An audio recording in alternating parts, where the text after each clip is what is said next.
How to interpret the U.S. government shutdown, a deep and sharp analysis. To analyze the U.S. government shutdown with true sharpness, we must look beyond the surface of budget disputes and partisan drama.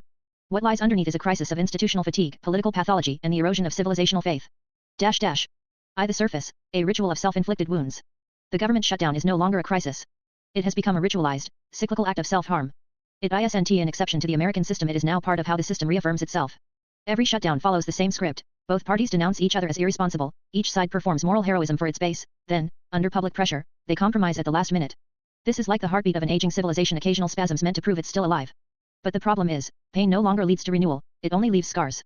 To the mid-level, the incentive misalignment of democracy. The U.S. constitutional design was meant to prevent tyranny through checks and balances.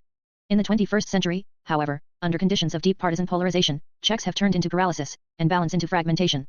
The House of Representatives is often controlled by a razor-thin majority, held hostage by extremists who thrive on chaos. The Senate requires supermajorities to move forward, so almost any initiative can be blocked by a minority. The president bears the responsibility of governance, but lacks direct budgetary power, becoming a manager without tools. The outcome, everyone has veto power, but no one bears responsibility. This is America's vetoism, a system where everyone can stop progress, and no one can start it. 3. The deep level, the collapse of faith and the hollowing of the system. At a deeper level, the shutdown reflects a spiritual crisis in American democracy. Since its founding, the United States has lived by an implicit creed: democracy may be slow, but it corrects itself. Constitutional order may be rigid, but it preserves rational governance. That creed is collapsing.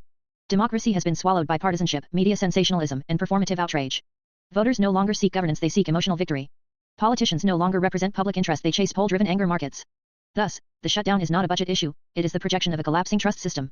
Congress is no longer a place for consensus, it is an arena for ideological blood sport. The budget is no longer a reflection of national will, it is a weapon of factional hatred. When politics becomes a form of permanent theatrical conflict, shutdowns become inevitable. 4. The civilizational pathology, a democracy eating itself. The deeper truth is this: the U.S. shutdown reveals the self-devouring mechanism of an aging democracy. When institutional stability outlives social adaptability, the system turns against renewal itself. The Constitution functions like an 18th century mechanical watch, delicate, brilliant, yet incapable of keeping time in the age of AI and global information warfare. Electoral cycles, partisan competition, and fiscal brinkmanship now intensify division rather than repair it.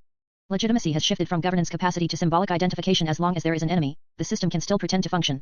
This is the symptom of a late-stage civilization. The rational machinery still operates, but the spiritual belief behind it has died.